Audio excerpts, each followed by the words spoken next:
think we always think when somebody dies in that state, they stay in that state. That's not true. We live in a post-Genesis 3 world where there's such thing as aging and decay.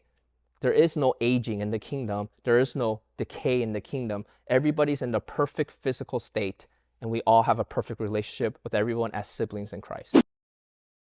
The image of God is debated about what it actually means, but if you look at all the different definitions of it, there's usually a threefold understanding of the image of God.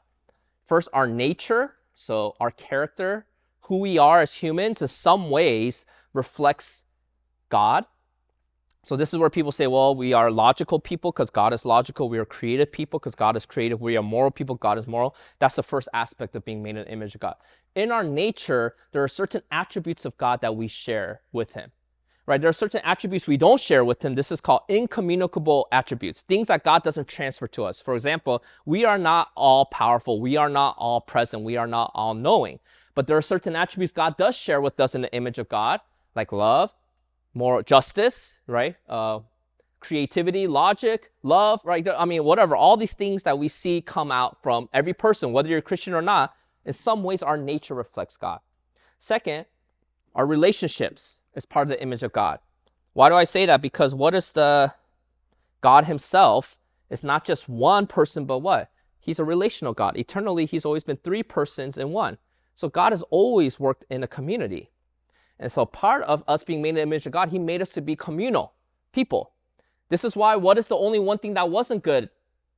For Adam to be alone. There's a relational aspect. Even though there's nothing wrong with Adam, he's saying Adam by himself doesn't reflect the full relationship of the image of God because God himself is always in relationship. There's never been a period where God was alone. God the Father always had God the Son, always had the God Spirit. They always had each other from eternity past. There's never been a time where it's just God the Father's like, I'm lonely, I'm going to create the Son. That's not, they always existed eternally for all time. And so we are to exist in this communal aspect eternally for all time. That's why I said nations continue on in the kingdom. People groups continue on. The only thing that doesn't continue on is our immediate family.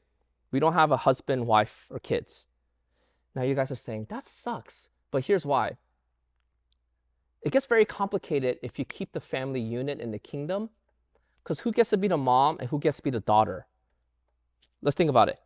Is your mom always your mom, but she's also daughter too? So what about her? Why does she not get to be a daughter? Do you see the problem? There's like thousands of generations of moms and daughters. So who gets to choose? I get to be the daughter for eternity. No, I get to be there is no roles of that because why? Everybody is equal in their hierarchy and physically the same. One of the unique things that I look for in the kingdom is that I get to relate with my dad as a friend. Can you imagine? I get to be the same age as my dad physically. He's not good, because in our heads, we're in a chronology thing. Our parents were always older than us, but not in the kingdom. They're not going to be older than us. We are peers, brothers and sisters in Christ. Have you thought of that?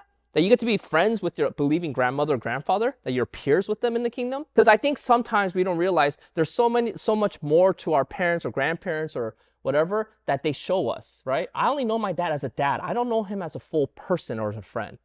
That's what I'm looking forward to. I'm looking forward to today my sons could see me just as a friend. Because right now they only see dad. Or you get to see your grandma as a friend. That's the new dynamics of the kingdom. So everything continues except for that nuclear family because the nuclear family was a necessary thing for the continuation of creation until that time. And by the way, if you get rid of time because there's no more time in the kingdom, there's no such thing as generations and progression anymore. We're just all always in this permanent state of what we are. And so people who lost babies, one thing I always say is like, one day you'll get to meet your baby but as a full-grown adult in the kingdom, and you'll get to have eternity to catch up with them. See, I think we always think when somebody dies in that state, they stay in that state. That's not true. We live in a post-Genesis 3 world where there's such thing as aging and decay. There is no aging in the kingdom. There is no decay in the kingdom. Everybody's in the perfect physical state, and we all have a perfect relationship with everyone as siblings in Christ. The third part of the image of God is that we have a function that mirrors God's function. I already went over this. That is to be stewards of creation. We are supposed to represent God over creation itself. So we are to manage the animal kingdom, the earth, everything that he created as God's image bearers. One of the purposes of creation is to tell us our purpose in life.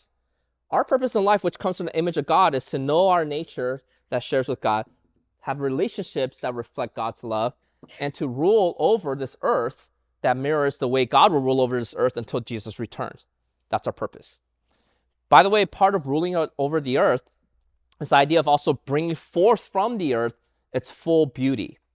Right? Because if you think about what is music, what is this? It's taking what God created and bringing out the beauty that's inherent in creation itself. Like, it's like the first person who thought of, you know what, if I cut this wood a certain way and make this thing, I can make sounds and music. That's part of what it means to be made in the image of God. It's taking what's creative and bringing out the full beauty. We are to maximize every resources God has given to us on this earth, not for the purpose of just like, oh, so I can eat all the animals. It's to actually steward creation to bring forth the full beauty that's already inherent in creation itself. There's a lot more from the earth and from creation we can create. And that's why we continue to create. And we're going to keep creating because that's what we are made to do. We are not made to be the stagnant people. We are always made to create more and more to bring out the beauty that God has created, whether it's music, languages, iPhones, whatever, right?